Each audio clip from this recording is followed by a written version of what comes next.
Good morning.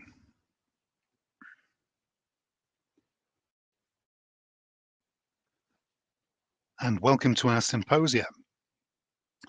My name is Francis Farrell, and I'm a lecturer in education and religion based at Edge Hill University, Lancashire.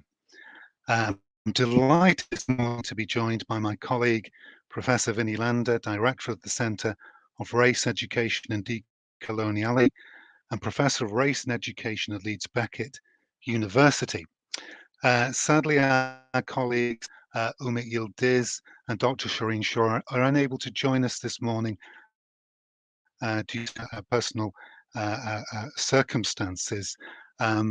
So I will be presenting the first paper in the session and will be followed by Vinnie.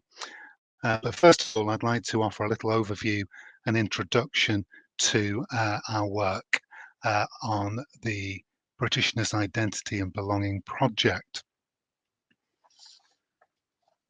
Just a little plug for Umit's work. Umit was going to offer our first paper, The Perfect Racism, based on his PhD research of post-16 students' views of the fundamental values requirement.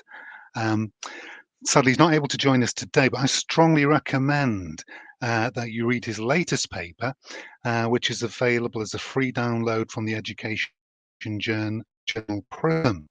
And to get a sense of his work, you can also access his PhD, which contains some very rich qualitative data taken from his work with post-16 students and their views of British values, and that can be accessed via the Edge Hill Research Archives. Okay, the papers we will be presenting this morning are taken from our British Identity and Belonging project and our earlier studies of teachers' views of the requirement to promote fundamental British values.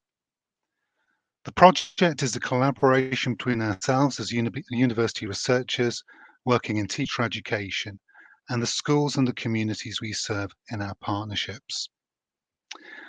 We began investigating teachers' views of British values in 2015, building on Vinnie's earlier work with student teachers.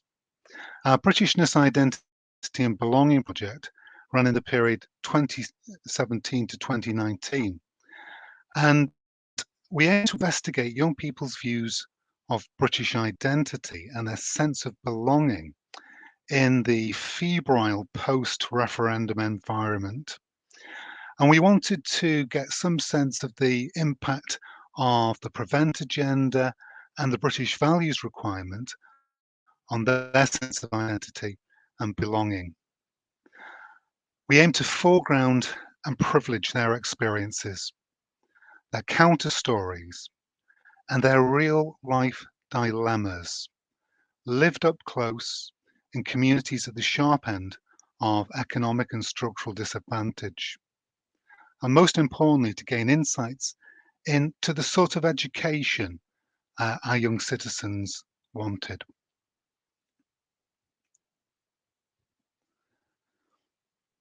Four Lancashire secondary schools and 2 youth groups participated in the project. 3 events were organised, including 2 school linking days and a young citizens roundtable discussion, which explored their hopes and fears as young people in a post-referendum Britain. 60 young people in total joined us, primarily Key Stage 4, Year 10 and Year 11, but some post-16 and Year 1 undergraduate students joined us in youth groups. Our data was collected through group interviews.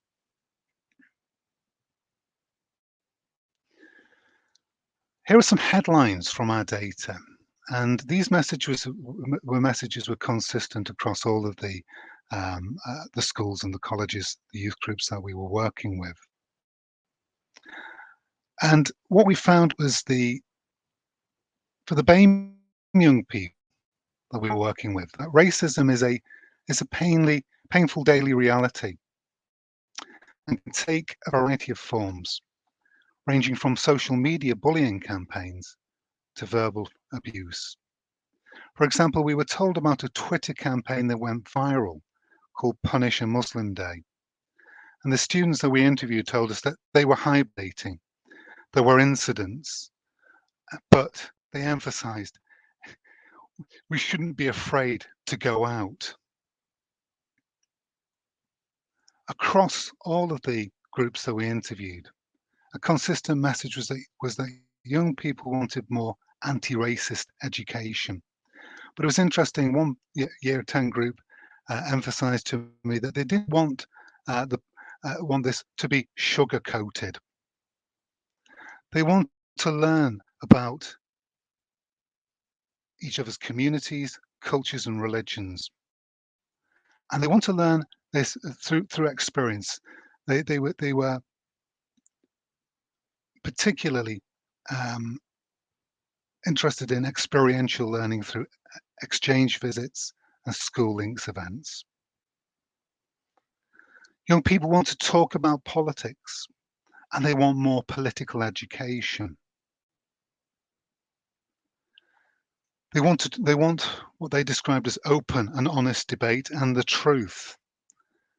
Interesting that in the context of the referendum, the post-truth political environment of the referendum, these young people are aware that of the post-truth politics of the context that they find themselves in, and they were really articulating a wish for a kind of agonistic civics where political claims can be tested and contested, as opposed to the spin and the sensationalism that they were very aware of in the referendum campaign. Interestingly, they argued that across all of the youth groups and the school groups that we work with, they argued that there was no consensus about what Britishness means, and they were both confused and dismissive of the British values requirement. But for some of the students and the young people we saw, it is a racialized concept that can be used to divide people in their view. They were also adamant that they want to be trained, committed, and get the facts right about religion so that they're not. I just want to conclude with some of this quotation from Giroux and Evans, because of what we heard from the young people that we interviewed. They recognize the Zen forces that shape the political reality that they find themselves uh, um, dealing with and negotiating. And they also, in a sense, were asserting the need for a truly political civics as opposed to the anti-politics of the referendum campaign, which feeds on fear and mobilizes that racist discourse and culture of cruelty.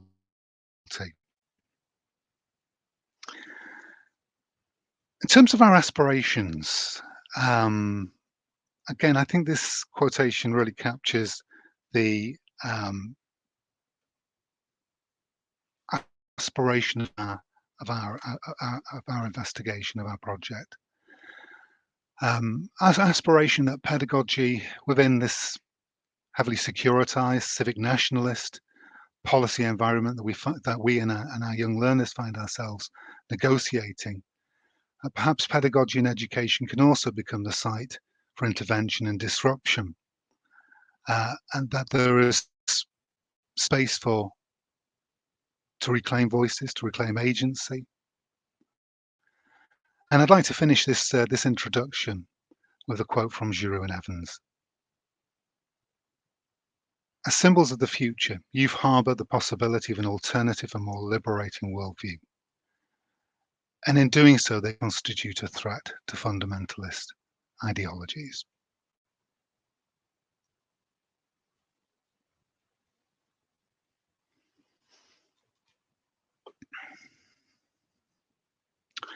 Okay.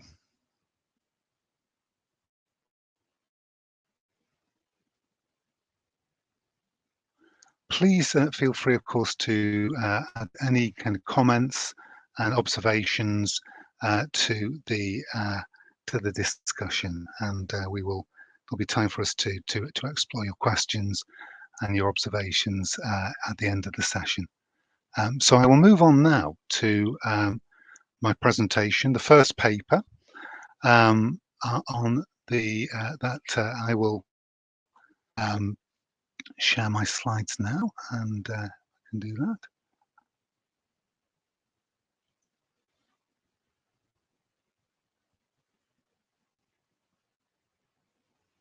Okay.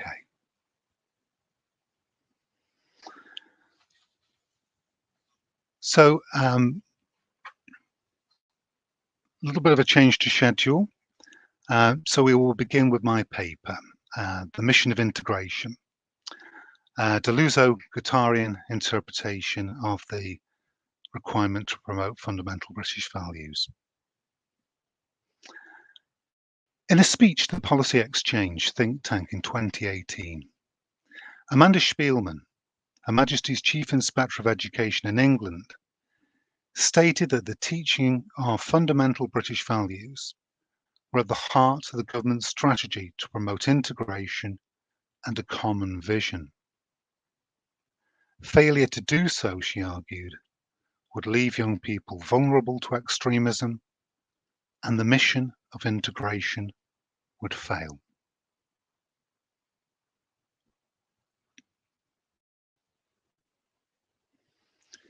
This intervention is yet another example of the contradictory illiberal liberalism operating through the prevent agenda and the British values requirement. It is a policy discourse that requires Ofsted inspectors to question female Muslim primary school children about wearing the Muslim veil, and warns that religious minorities cannot expect cultural entitlements, while simultaneously espousing religious tolerance and respect for those with different faiths.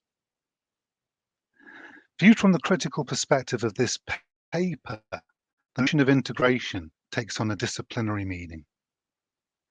It's laden with anti-Muslim messages.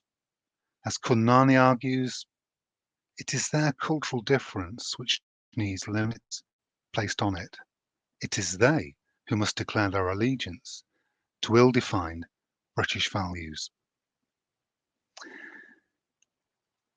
In this paper, I used Deleuze and Guattari's concept of the white man face, their image for hegemonic whiteness, and interview material collected for our Britishness, Identity and Belonging project to argue that fundamental British values function through language and symbolism to form a racial deviance detector whose purpose is to discipline, reform, and reintegrate student and teacher bodies who do not conform to the norms of state-sanctioned British identity. Deleuze and Guattari argue that racism operates through difference by degree, by determining the extent to which a person deviates from the majoritarian racial standard they refer to as the white man face, and reintegrating those it has marked as racial deviants. They argue, from the viewpoint of racism, there are only people who should be like us and whose crime is not to be. In contrast to difference by degree, Deleuze and Guattari propose a theory of positive difference, difference in itself. This is difference that is internal to all things, an irreducible, affirmative difference within being itself. However, in the securitized context of the prevent policy, in education, and fundamental British values as a requirement. Diversity as difference in itself no longer commands respect because it has become conditional to integrate at the level of shared values. British values functions in this analysis as the normative standard that all must conform to.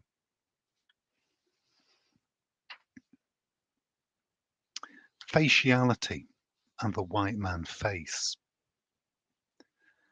The function of faciality in the work of Deleuze and Guattari is to produce normality. It's about the production of normality. At one level, faciality operates through produces actual concrete faces, literal visages, which can be seen in the ways that capitalist society imposes a certain dominant appearance upon bodies. For example, social media bombard users with psychic and physical cliches in the form of faces, ready-made identities that users can slide into, to quote Deleuze and Guattari. And we can see evidence of these cliches at work through enactments of fundamental British values. For example, Moncrieff and Moncrieff's analysis of 27 primary fundamental British values display boards. They found that all images of cultural British icons are white British people in positions of power. In an interview undertaken in 2015 with a group of Year 11 students, all volunteers, predominantly Muslim, I asked the students what Britishness meant to them. After the usual jokes about the weather, fish and chips, and the Queen, one of the students suggested it was David Cameron, and she said, "He's got the face. He's the face of the country." The peers agreed, but she went on to add, "Mostly, I don't feel part of British society. It's when, like I see in newspaper articles on my religion, they are saying that a lot of us are terrorists and stuff like that. And that's where I don't feel like I fit in. Because it's supposed to be a Christian country. And David Cameron has said that in his speeches and stuff like that. And so I don't feel like I belong here as a Muslim person." The students' comments and Moncrieff's research demonstrate how British values displays and British values rhetoric function as sites for the production of majoritarian national identity. The face, therefore, as the normative standard of Britishness, is a politics. Deleuze and Guattari would argue. The face is a politics.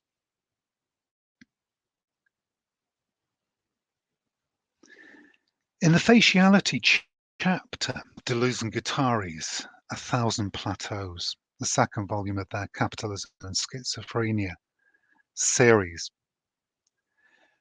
they refer to the ways Christianity and imperialism act in ideological context like colonialism. Controversially, they state that the standard face is Christian, white, and to quote, "It is Christ, the typical European." The Year 11 students' comments about Cameron are particularly perceptive in the light of his King James Bible speech, where he declared in 2011, "We, Britain, are a Christian country." Equating British values with Anglican values by claiming that the Bible provided values, and I quote, "which make Britain what it is today." There are more examples, pre and post Cameron.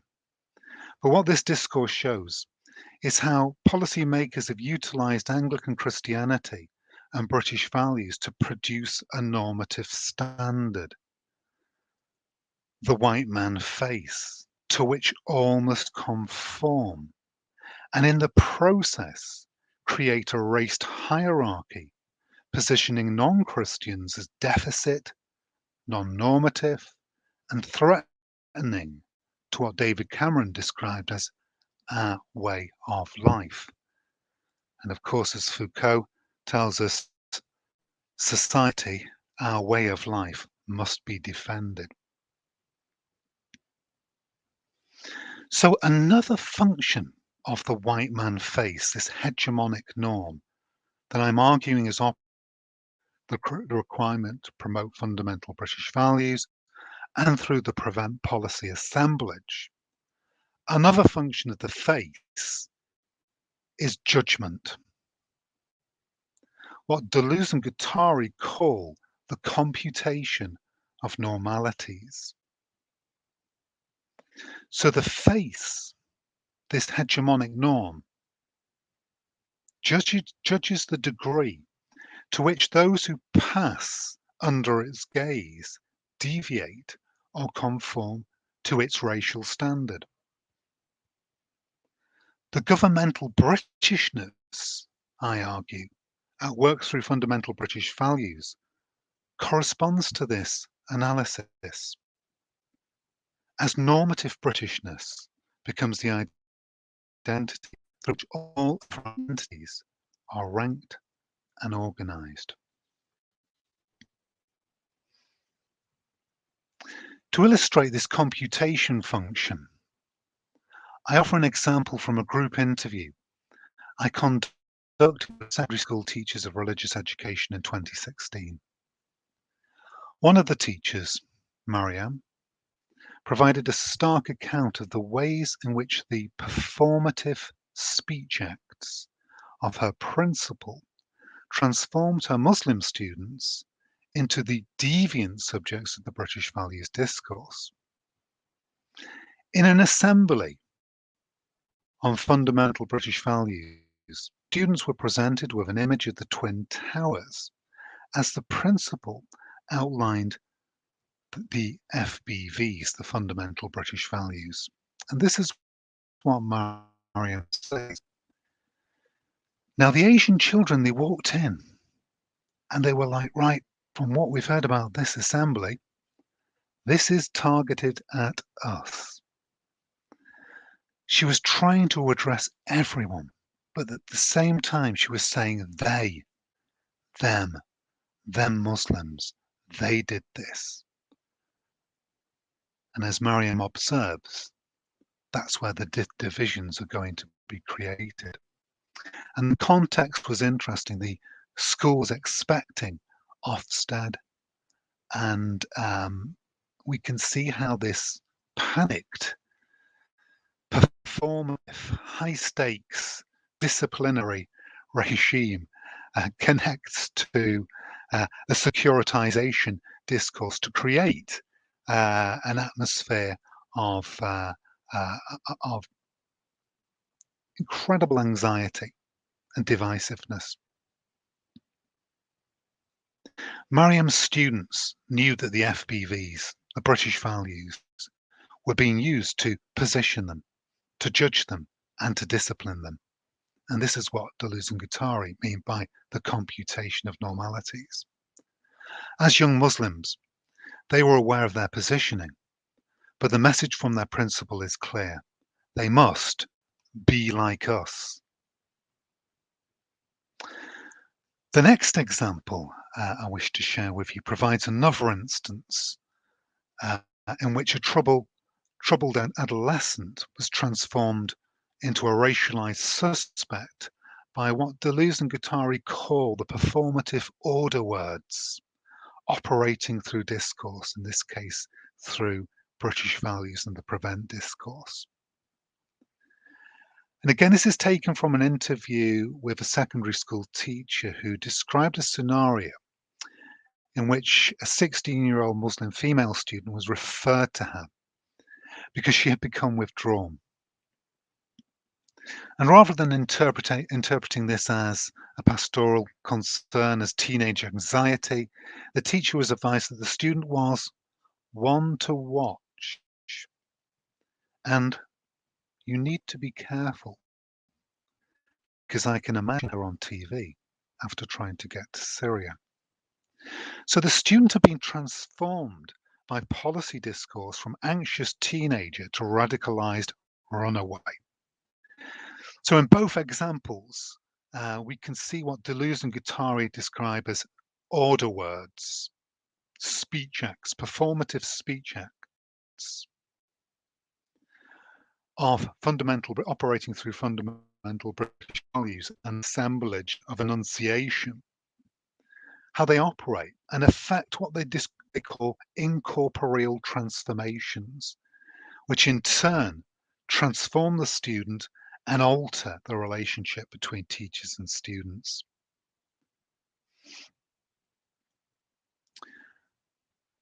The normalizing racism of the white man face operates through assimilation.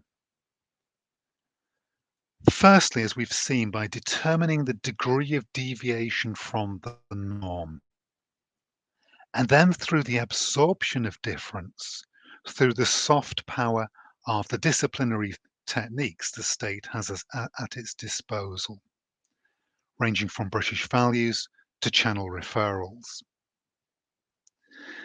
The primary purpose of the forces at work through the white man face, the racism of the white man face, which Deleuze and Guattari describe as a social machine, is assimilation. And this is the key of their argument, key point of their argument. As commentators such as Javraj, Alana and Lentin point out, neoliberal post-race governmentality has produced these categories, the categories of good and bad multiculturalism, good and bad Muslims. For example, the Sufi Muslim Council is cited as an exemplar of good Muslim in government papers, Home Office papers, and Prevent has been used to regulate the granting of charitable status to mosques. For Javraj, this amounts to a form of state-sanctioned, assimilatory Anglican Islam. In an interview conducted in 2018 with a group of Key Stage 4 boys as part of our project, one of the participants, Adam, captured what he perceived to be the assimilatory and the disciplinary operation of the British value discourse. Assimilation, I think this, just touching on this word Britishness again, I think it's a mechanic for a division. If you have to forsake all your other cultures and traditions, and you have to embrace this British way of thinking, British mentality, British way of living, when people come here and you have to forsake all your other traditions, wherever you've come from, your heritage, forget about that. You're British now. You're in Britain now. You live in Britain. Follow what we do. Think how we think. And you've got to live up to the British name.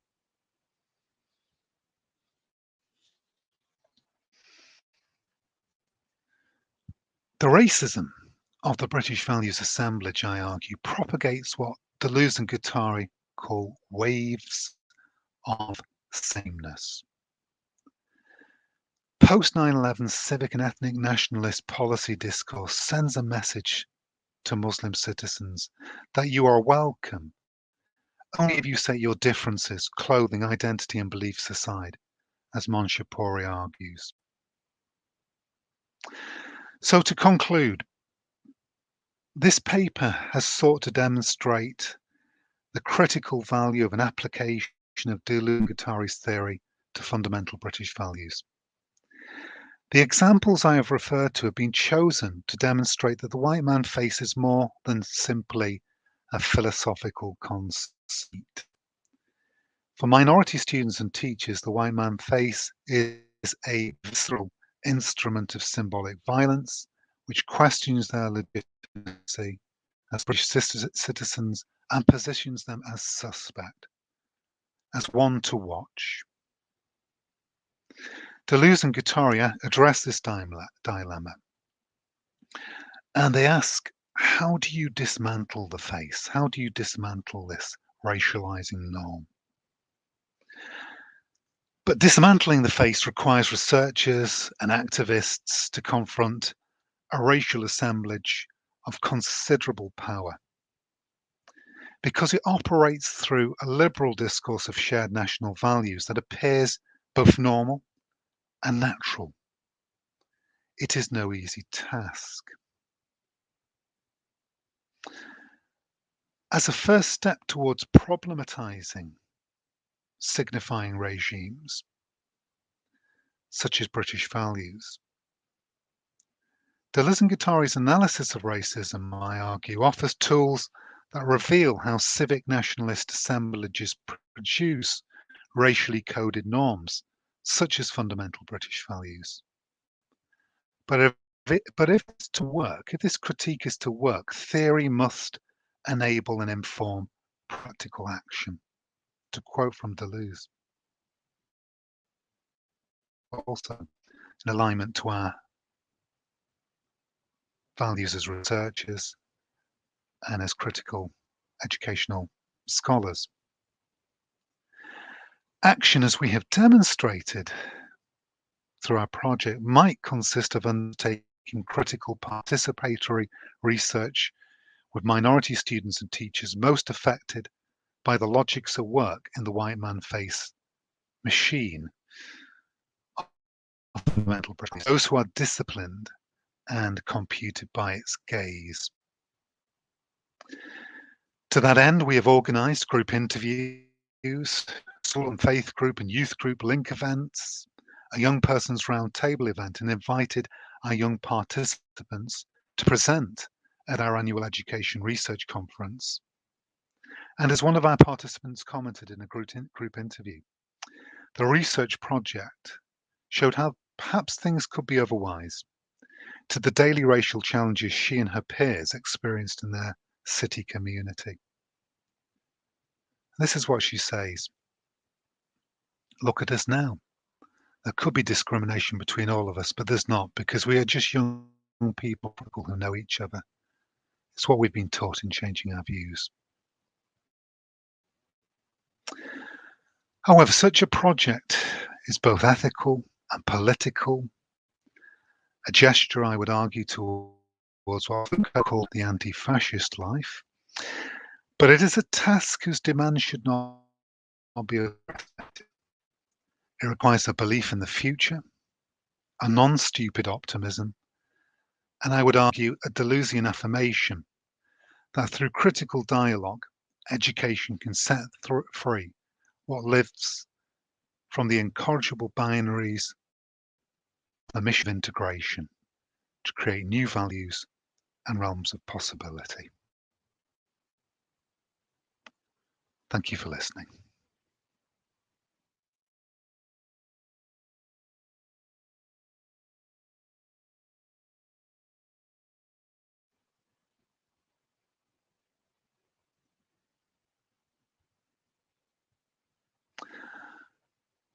Okay.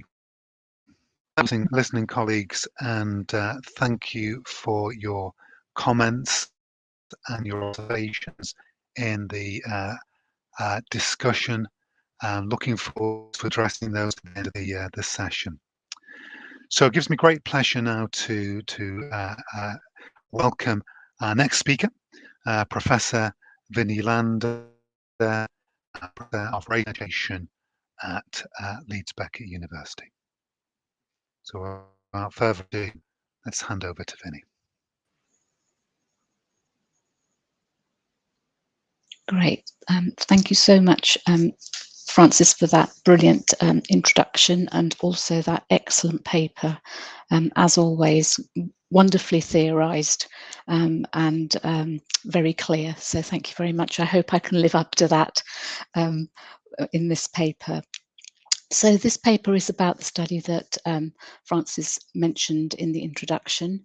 The study was conducted between 2018 and 2019, and it was entitled Britishness, Identity and Belonging.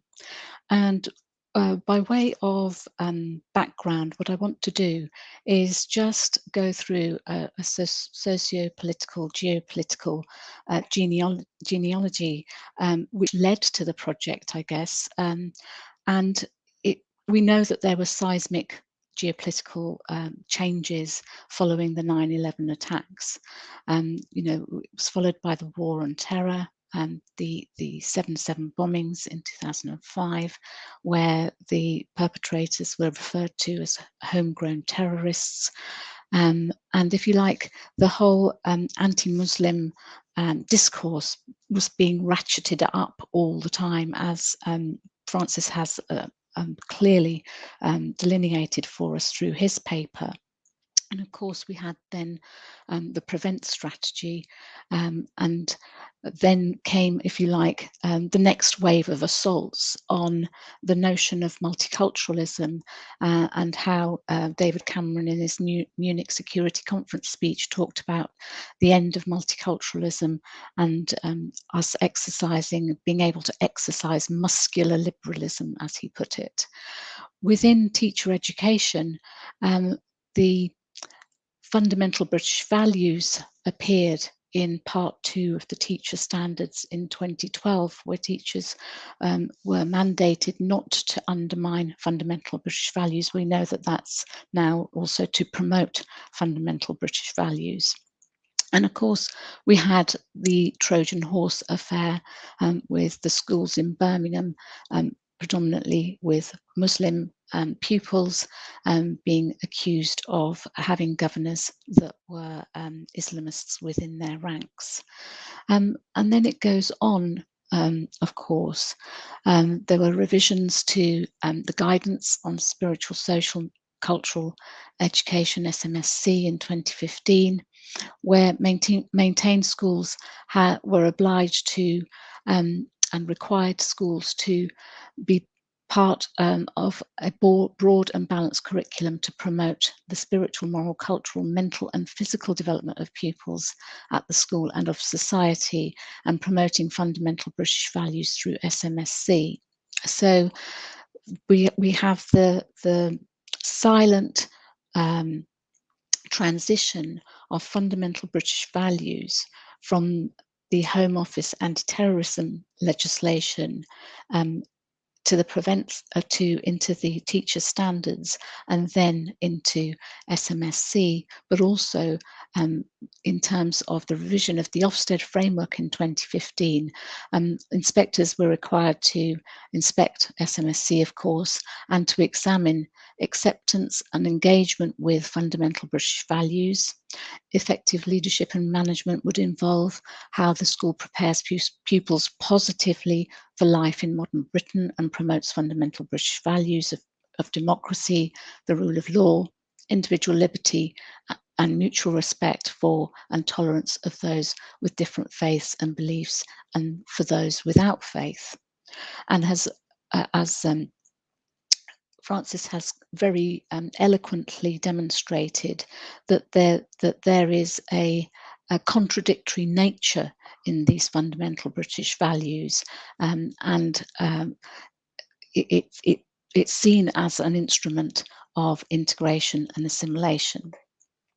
We also had, of course, the young men and women leaving the UK to join ISIS. And then in his speech in 2015, David Cameron pledged to tackle extremist ideology and the failures of integration, which he said had led to hundreds of Britons joining Islamic State and becoming militants.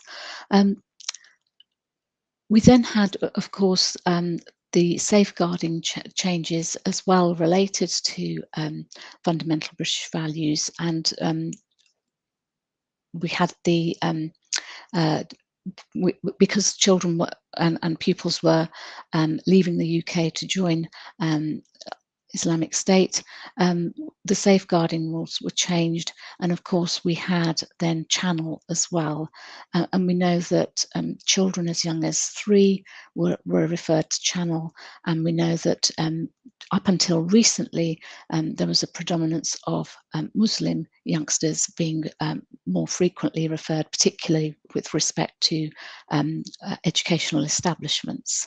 And all the way through this these geopolitical changes, the underlying message has been the incompatibility of Islam with democratic values.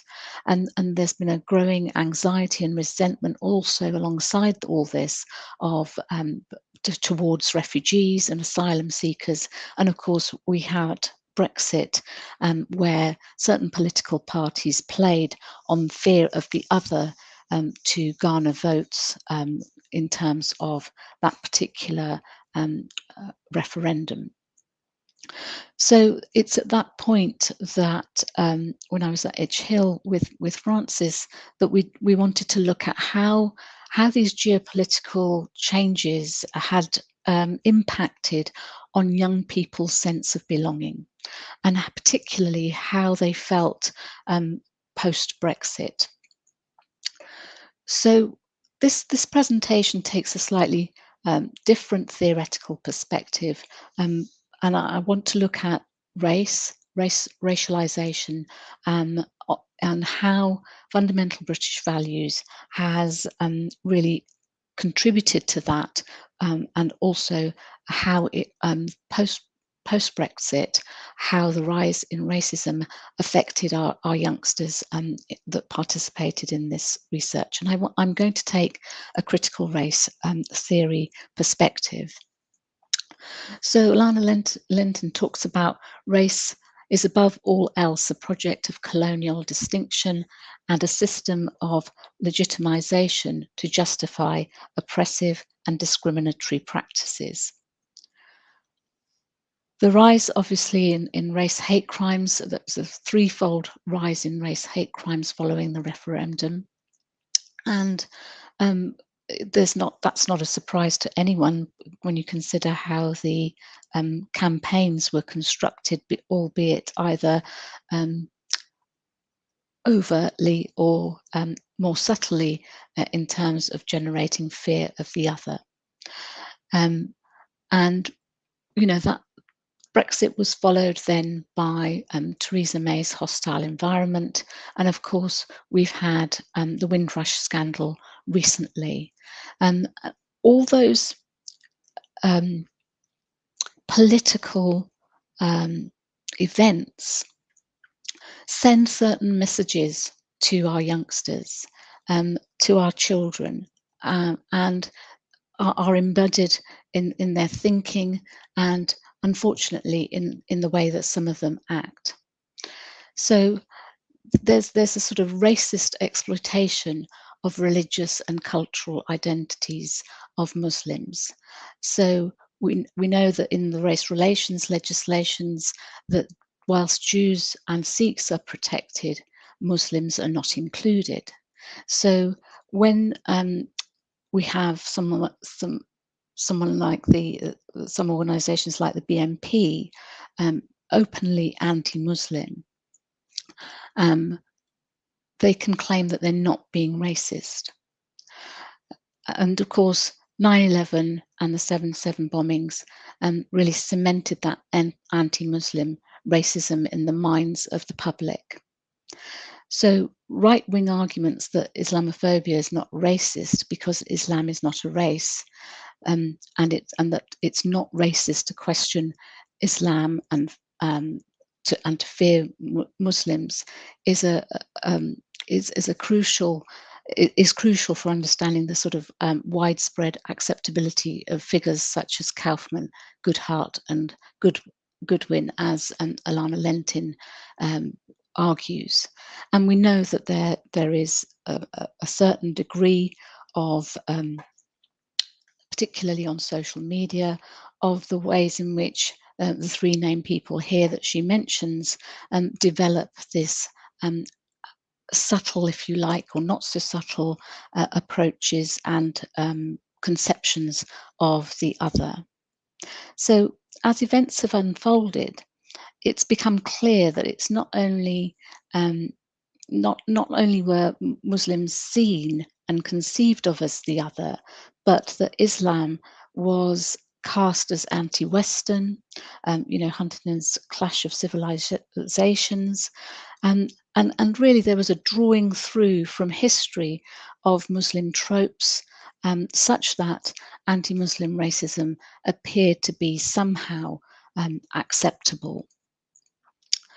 So if we then think about CRT and look at the tenets of the CRT, and this is the theoretical framework, as I said, for this paper, one of the prevailing, it really speaks to one of the prevailing themes arising from our data, as Francis mentioned in the introduction, and that's the prevalence of racism, and that's what I want to really focus on.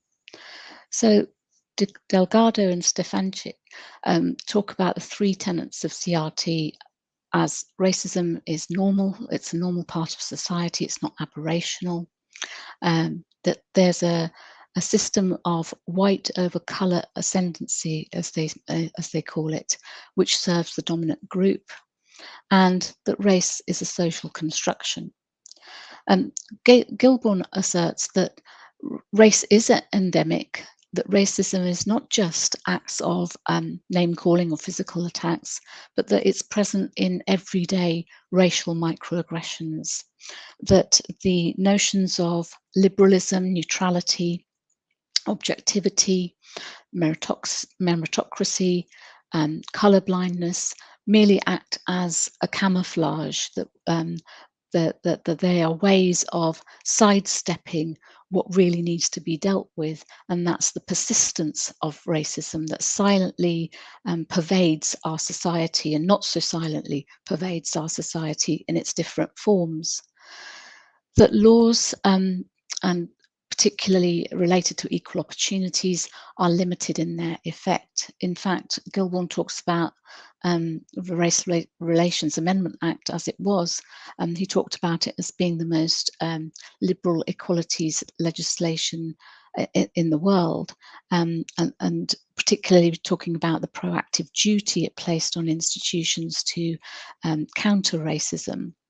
But it was there weren't very many prosecutions against it, particularly within education. Gilbourne talks about how any advances made in race equality are often clawed back. CRT also challenges the ahistoricism that surrounds people's understandings of what race or racism are. And that's because very few people think about where race and racism generate. They just have generated from. They think about them as, particularly racism, as being nasty to people who present differently in terms of their phenotype. CRT also emphasizes the contextual but also the experiential knowledge of people of colour, and really promotes a CRT methodology called counter storytelling. So in terms of our project, Francis has given you the headlines, but the study was funded by Edge Hill University's Research Investment Fund, and we designed it to investigate what young people thought about being British and what it meant to them. As I said, the data was collected largely in 2018 via group interviews with young people from 14 to 21. Largely they were in Key Stage 4, as Francis said. And they shared their views on British identity, race, religion, and education. And by way of a stimulus, we showed them a clip of a Polish man, an Eastern European man, being racially abused. And we wanted them to think about that, reflect on it, and talk about what it means to be British. And these were youngsters who were white British, um, British Asian. Don't think we had very many black participants, but also white youngsters as well. So we had a cross section of ethnicities in our sample. We had 4 secondary schools and 2 youth groups in the north west of England that participated in this project, and we organised 3 events in 2019 as sort of follow-up, if you like, of the project. Particularly, we wanted to share with the youngsters our preliminary analysis, and particularly the themes that were coming out of the data. There were 2 school linking days, and as Francis said, we had a roundtable discussion, and that was really fascinating to be part of and to listen to as well. And in those roundtable events, we wanted to move the conversation on from notions of Britishness to getting them to think about their hopes and fears as young citizens in Brexit Britain. Approximately 60 youngsters took part in these events across the board, from the research and right the way through to the roundtable discussions.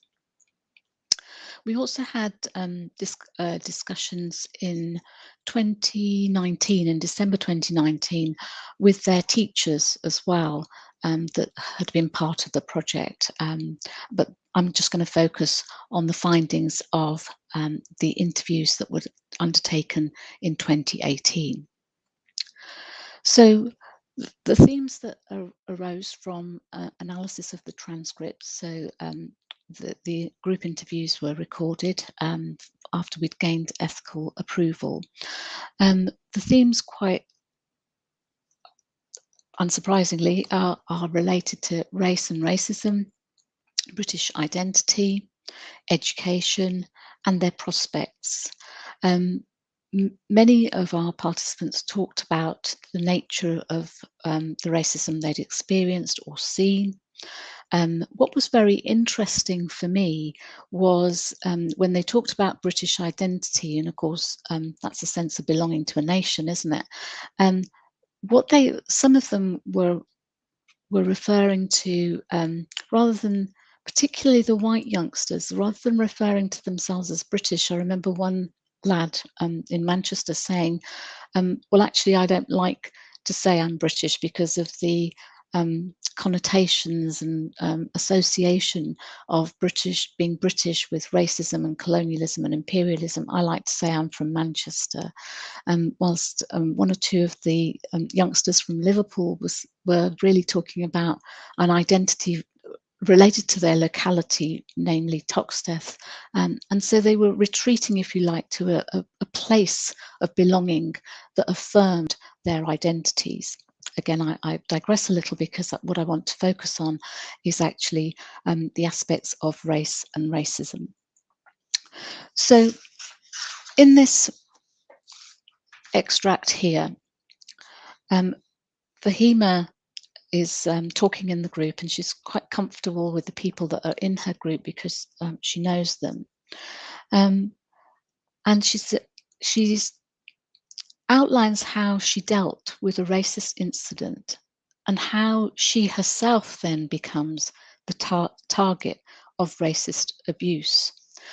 And the title of the paper is based around this particular extract. So she says, I was at a job interview and I was on my way home, and I was on the bus, and there was this Somali guy and a white drunk guy.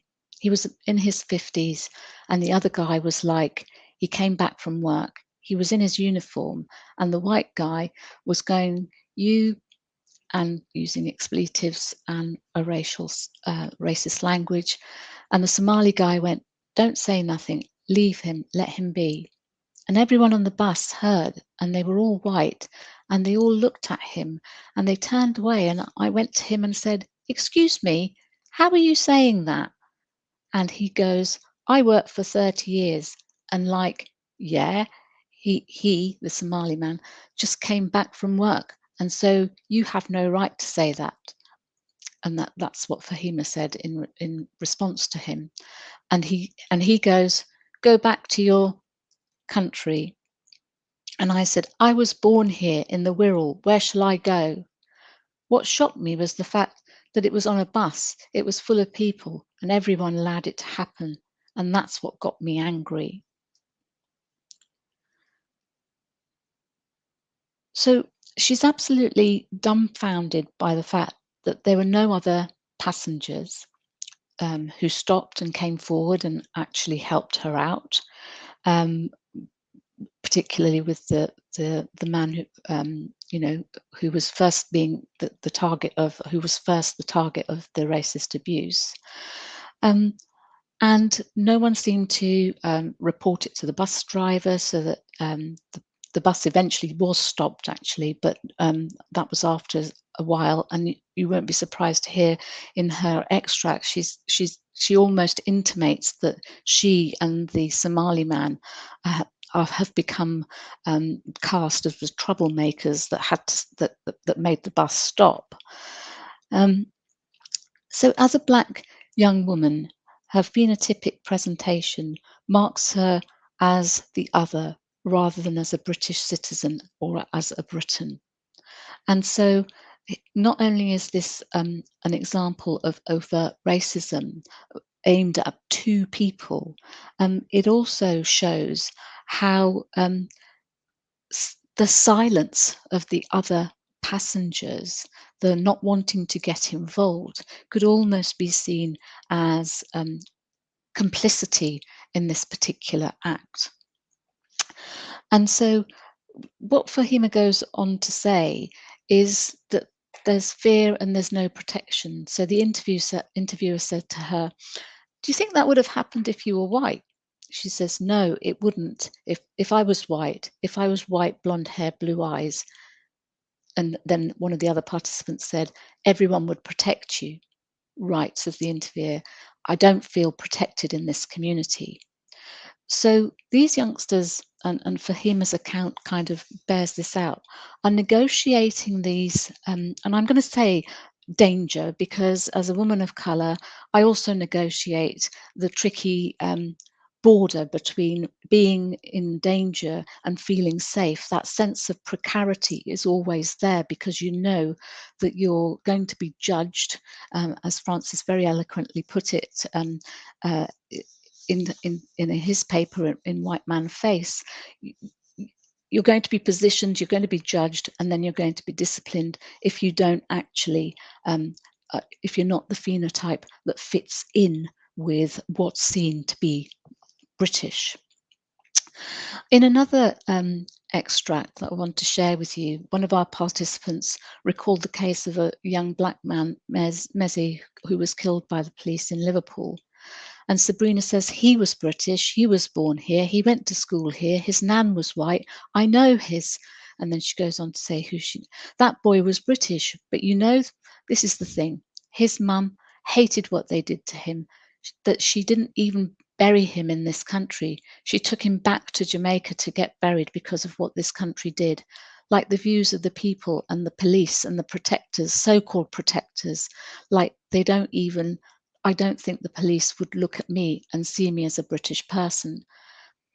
And, you know, in that first extract, she's saying even the people that are supposed to protect me are unlikely to do so because of what happened to Mezi, but also because of what I look like. Then she goes on to say, I do have a British passport, but I don't have the look for it. I don't fit into that category. So does that mean I'm not going to be protected in the same way, or am I going to be targeted? I don't feel safe, and that's because the government system itself doesn't view me as British. So what the hell?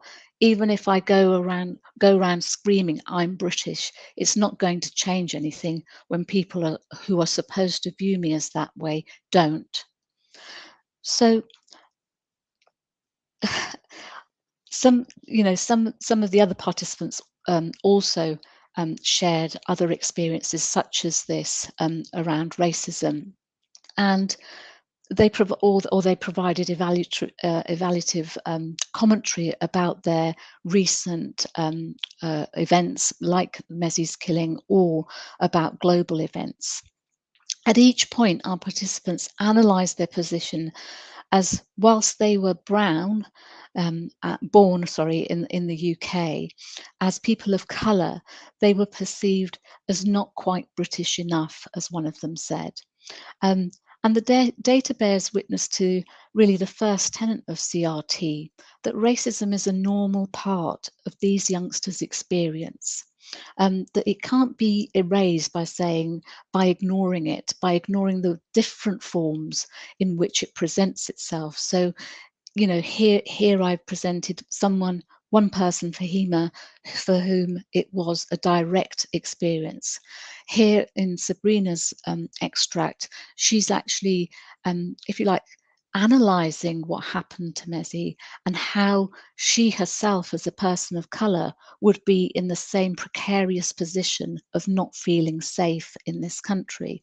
And then in a boys' school where we undertook some interviews, the young men noted how Britishness is associated with a particular phenotype, as affirmed by Sabrina and Fahima. So they said, so then again, I guess I support what M says, that I think there's this connotation that Britishness means that you have to be white and you have lived here and you have English heritage. But I think British just means that you are a citizen of the UK, United Kingdom. The thing about being British, I think, is like it creates nationalism. Religion is not a race. So I don't know where the racialization of religion came from. It's not a race. My religion is not my race. My religion is who I am, my faith. British identity came from imperialism and colonialism. This is not a running extract. These are just clips that I've extracts that I've taken from the transcript from different places. So what you have here in their the racism that they experience not only undermines their confidence and well-being, but it's also the assertion of the white over colour ascendancy. Namely, it's the assertion of that racial hierarchy that's been extant for over 400 years, where you have white on top and black at the bottom. And this has now, if you like, been interwoven into the notion of Britishness. So, in another extract, the interview says, "Is there a dominant way of being then?" And one of the participants says, "There is one, we just don't see it. It's invisible." The interviewer says, "It's invisible. There's supernatural powers here." And what he's saying there is really he's alluding to the power of whiteness. And one of the things that struck us during the course of this research, and particularly in our engagement with the youngsters, was how the notion of Britishness, whilst it conferred on them a nationality, a legal status of belonging, but for the youngsters of colour, their status and their sense of belonging was always being undermined, usurped by this hierarchy of Britishness and belonging with that white over colour ascendancy, i.e., the racial hierarchy has been, if you like, overlain onto the notion of Britishness. And we then have a hierarchy of Britishness, if you like, that's racialized, and how and racism sustains this hierarchy of white supremacy. In the recently published report by Taylor et al. Addressing extremism through the classroom, which was instigated by the charity Since 9/11, teachers expressed concern about getting it wrong, if you like, when it came to matters related to race. But almost all the teachers surveyed had encountered hateful extremism in the form of racist views in the classroom. And the report goes on to say that to help students to resist racism and religious intolerance, that there needs to be a discussion of these issues within the classroom, but that we need to also train our teachers and provide professional continuing professional development for them to be able to deal with these sensitive and contentious issues. Because if we don't, as the report says, that these discriminatory views that are often expressed by youngsters and others are often the entry point for extremism. And just to finish up, our findings showed that for the Black, Asian and minority ethnic youngsters, they spoke about racism as a painful daily reality for them. That all, it could take different forms. They wanted, and this was all the youngsters really, the majority of them anyway, to get more anti-racist education. They wanted to learn more about each other's communities and religions, and undertake more of the sort of linking visits that we started, school linking visits. And the young people want to talk about politics and have more political education. And so we have to ask the question, how do we prepare our teachers to enable that to happen in their classrooms? Young people want open debate.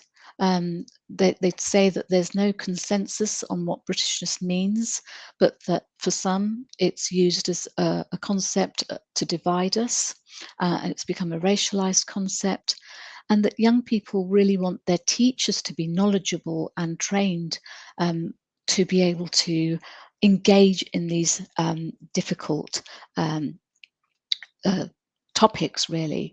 And what we have here is a civil nationalist approach that's evident at grassroots level, that's really impacting on the lives of Black and global majority youngsters, because Britishness has become a racialized concept. Thank you so much for your attention, and we look forward to your questions and the discussion. Thank you so much, Vinny.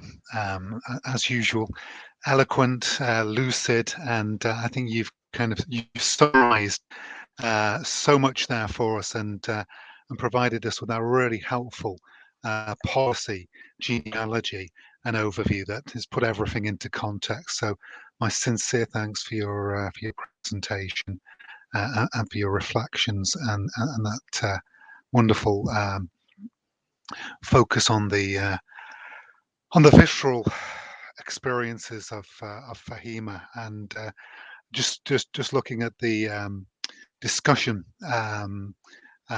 tab, Supana commented, Fahima's incident is such a shame for humanity, and I think Supana, you've really captured it there. Thank you so much. Thank you. So again, colleagues, thank you for your questions and for your observations. And we've got about 20 minutes now to explore some of those questions, and I will endeavour to share as many as I can in the time that we have available. So I'm going to pick up a question from Robin. And Vinny, you and I can both address this one, but I'd be very interested in your thoughts. Robin has asked, how do we think that the pandemic and Brexit might shape and impact upon ideas of Britishness? And I think perhaps the way in which the civic nationalist and policy agenda around security and British values, whether there will be an impact, whether they will intersect, and I think this is a very timely question. Vinny, I just wondered, would you like to offer some thoughts, some wisdom on Robin's question, the pandemic and Mm. Brexit. Thanks, Robin, for your question. And it's interesting, as I was preparing the presentation, I was thinking exactly that. I was wondering whether there has been any, if you like, washback effect in the classroom with respect to COVID. And I know over the last year or so, just by way of background, the Centre for Race Education and Decoloniality has worked with, gosh, I can't remember the number of schools, but also academy chains, the NHS, the Equality and Human Rights Commission, medical education, and everyone's wanted to know, particularly obviously following the murder of George Floyd, wanted to know more about race and racism. And what's come to the fore is a different kind of tension, but still the spotlight of racialized discourses targeted and aimed at people of Chinese and Southeast Asian heritage groups. And so, you know, the racism has suddenly shifted and found a slightly different target. And the spotlight has been taken away from the fact that COVID affected and more Black, Asian, and minority ethnic people in this country than any other group, other ethnicities. And yet we haven't really unpacked that in the public domain very clearly. And yet our youngsters will have been affected significantly by it. In fact, I was commissioned to write a briefing paper for the Race Equality Foundation on the effects of COVID on Black, Asian and minority ethnic youngsters and education. And what's clear is that the fear of the virus and spreading it amongst multi-generational households did impact on the youngsters of colour and their education.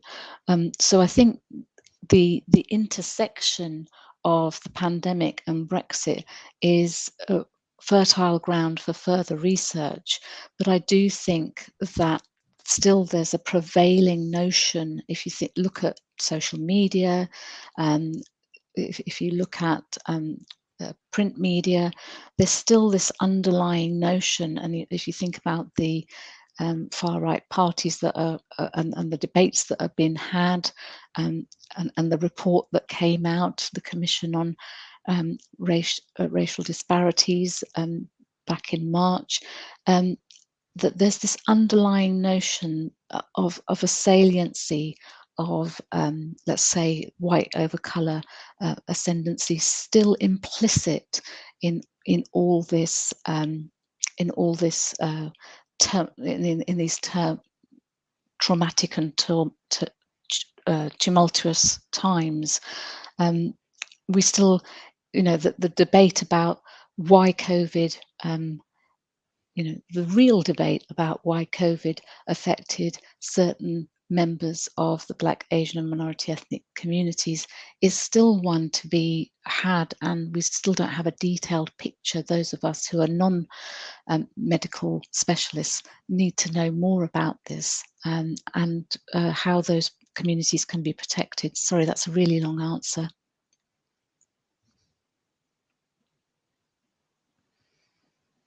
Thanks, Finny. I think your response captures the multi-layered and the complex intersectionality of Brexit, pandemic, and the backdrop of 20 years plus of securitization and civic nationalism. So a really helpful response. Thank you so much. Okay, we have many questions, and I'm going to pick up on another question.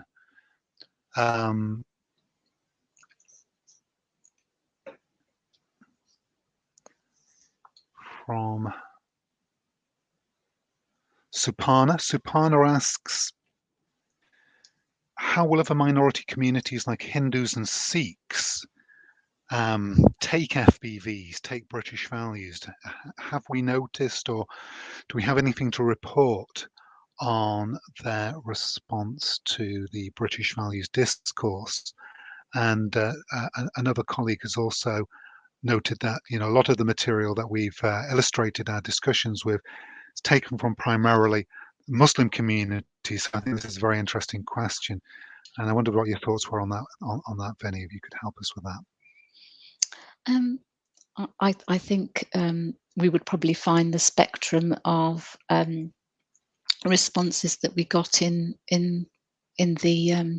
the participants, you know, in the group interviews. So we haven't also had time yet to really focus on how the white youngsters who are participating in our research conceived FBV. And again, we had a spectrum of opinion. I shared one of those with you, but we did have others that said, absolutely, this is what should happen. They're in this they're in this country, they should, you know, that kind of approach. And I think with taking Suparna's question, I think with Sikhs and Hindus, we would youngsters, I think we would also get the spectrum of opinions. I suspect with them, some of them would probably concur with their Muslim colleagues and peers around the experiences of racism, particularly, I guess, if you're a turban Sikh, you're still in this country, people will mistake you for a Muslim. So, you know, same kind of treatment would be meted out to you as a Muslim youngster. Wasn't there a film, a footage of a film from a child's camera, a phone camera, last year of a youngster who was a Sikh youngster, having his turban bashed off him, and he was beaten up a school in the Midlands somewhere. So I think whilst we would get the same spectrum of opinions, I think that the Hindu and Sikh youngsters would also align themselves with the experiences of racism, of a sense of precarity in terms of their sense of belonging as well, whilst others may feel, you know, again, there may well be, we haven't analysed along class, you know, it's not one of the factors that we analysed our data along, but there may well be intersectional aspects with class, I think, in terms of their views as well. So I don't know if you want to add to that, Francis. That's my first stab at responding to that. Thank you. Very, very helpful indeed. And Suparna picks up on the question of how students and teachers in predominantly white majority areas might also receive the British values policy. So you've addressed that, you've touched on that. I certainly would agree with you. I think the relationship between class and race is a complex one, and is certainly a frame that we should undertake further analysis within. Yeah, and going back to the question around whiteness and going back to questions around Brexit, during the Robin raise, during the time of the referendum campaign, one of the things that I became quite cognizant of, and it has been reported on in both the media and in critical research, is around about 2016, 2017, 2018, in that very kind of febrile period, at the time when I was a PGCE course leader, with the numbers of parents and guardians withdrawing their children from, let's describe it as multicultural RE, pluralistic religious education. And it was almost a sense that the referendum had kind of legitimized withdrawal of their children from faith community trips, from lessons where they might be learning about traditions and cultures other than their own. So I think this again is another area that's worthy of investigation and exploration. I certainly think the work of social geographers such as Rachel Payne is very interesting in this respect, because I think that, of course, fear, anxiety is it's unequal. It's an unequal a society that we live in, and there are certain communities that I think are at the sharp end of these the issues that we're discussing today, and that includes marginalized white majority communities. And I see this as the British values, disciplinary aspect of British values. It lends itself so easily to as a way to discipline not only minority students but also other constituencies who might find themselves positioned as deficit or non-normative, not fitting in, and that includes white communities. So I certainly think it's an area that requires further exploration. Thank you very much for your questions. I shall turn to the discussion, and I have a question from Richard. Richard asks, Richard wants to share with us, he has recently been through Prevent virtual training and was told that anybody that disagrees with fundamental British values is extremist. So he asks the question, what is Britishness in September 2021? So we'll start with that. I think it's a really interesting question. And I wondered if any of you could take that, Richard's question. I'll do my best. Thank you, Richard, for your question. Well, that's very interesting. I suppose I have to be very careful what I say, otherwise, under your Prevent training, I may well be categorized as an extremist. I think with what is Britishness in 2021, I think for me, and this is just a personal reflection, being British means that you can be of any phenotype, that you have a sense of belonging to the nation, rather than a sense of exclusion or unbelonging, that you and this is not controversial, that you do adhere to the law of this country, because that's what being a good citizen is all about. I think for me, it's that notion of thinking, well, and some of our youngsters talked about this. Well, if you did a thought experiment and dropped me, I don't know, in a street corner in Delhi, I wouldn't have a sense of belonging there, because I wasn't born there, I haven't been brought up there, and being British for me, and I'm applying it to myself deliberately, means feeling safe. That comes with that sense of belonging. But if I was to describe myself, I'd call myself a British Sikh. I'd use my religion, because although I'm very proud of my Indian heritage, I if you dropped me on that street corner in Delhi, I wouldn't be able to converse with anyone in Hindi. I wouldn't have the same.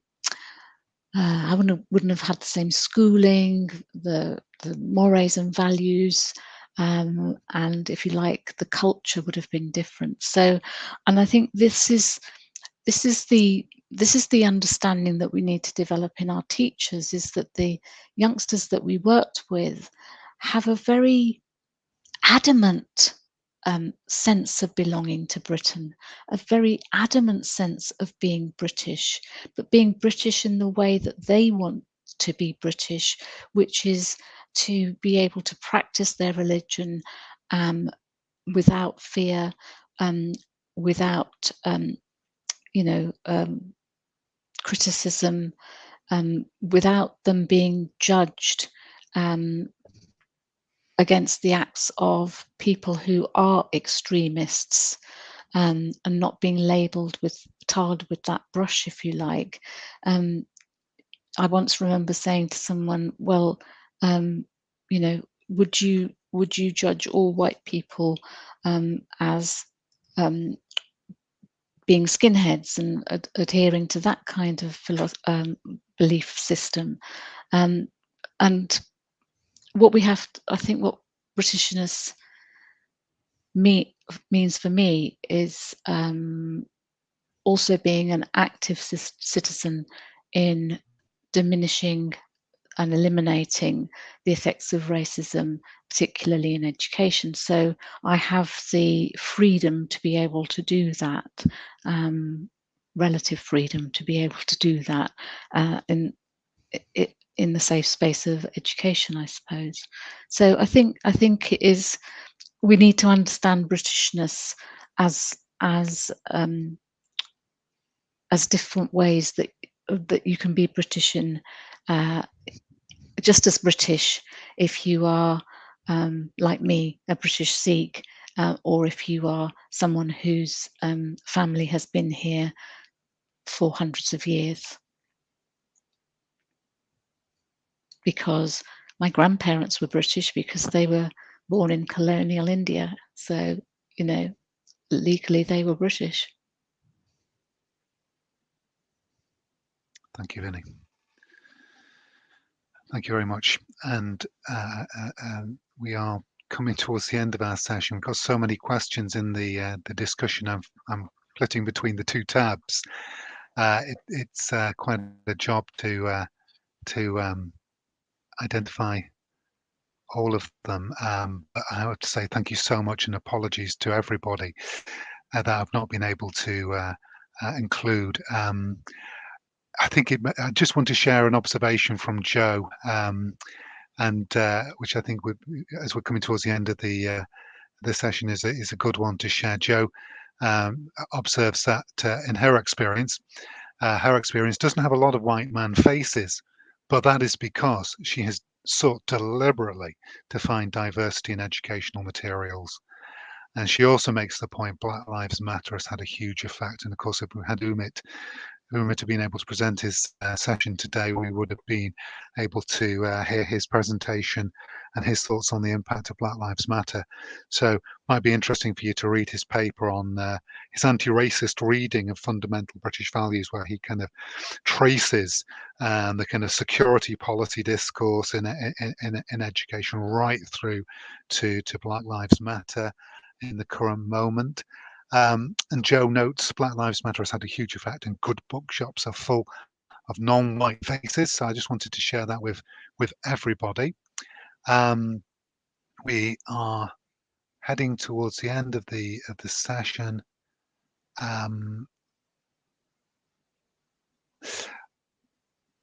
We've got a very interesting question. Maybe we have got a little bit of 30 seconds even to address this one. Is the government using Britishness as an assimilation policy without recognising of our identities? Is this assimilationism? Vinny, would you like to give us your wise thoughts on that one before we close? Well, we're running out of time, and I suppose the short answer is yes. And okay. Governments in the past have tried lots of other ways to do it, but it's never worked. Okay, thank you. We've got questions around Ofsted and the expectations from schools and British values. What might evidence might be evidence to prove that? A very interesting question. Lee Jerome's work on for the citizenship associations, interesting in and looking at the ways that teachers have kind of operationalized and enacted policy, as is the work of Paul Thomas and Joel Busher, the Huddersfield team. Very, very interesting empirical data. But I think we also see how the British values discourse has become so sort of normalized and embedded within school practice. I just wonder whether, you know, teachers make adjustments and make accommodations, they make it work, and of course that will all be spun back to us as the success of the policy. But it might be interesting to look at those reports and the kind of the normalization of the discourse. Fiona's made a very interesting observation around Englishness. Are we talking here about English values rather than British values? I read in previous work which suggested Britishness was seen as far more inclusive than Englishness for global majority communities. I think that's a very legitimate observation. And Paul Ward's work, of course, on the history of Britishness since the late 19th century is really worth checking out in respect to that. Sharon's commented on Richard's question. The idea of Britishness as being dynamic and changing over time is a discussion paper in itself. And I think, again, that comes back to the kind of the danger of essentializing. These policy constructs are so crude. And I think it's so important that within the academy we continue to test and critique. I just wanted to say thank you, Francis, for chairing this and leading on the questions and answers. We're getting the message to finish now, so I just wanted to also thank everyone. We can't actually see who's in the studio, but thank you very much for coming to the presentation, and you can contact us via our emails. Ditto. Agreed. Thank you very much. Thank you, everybody. Enjoy the rest of the conference. Yeah. Thanks.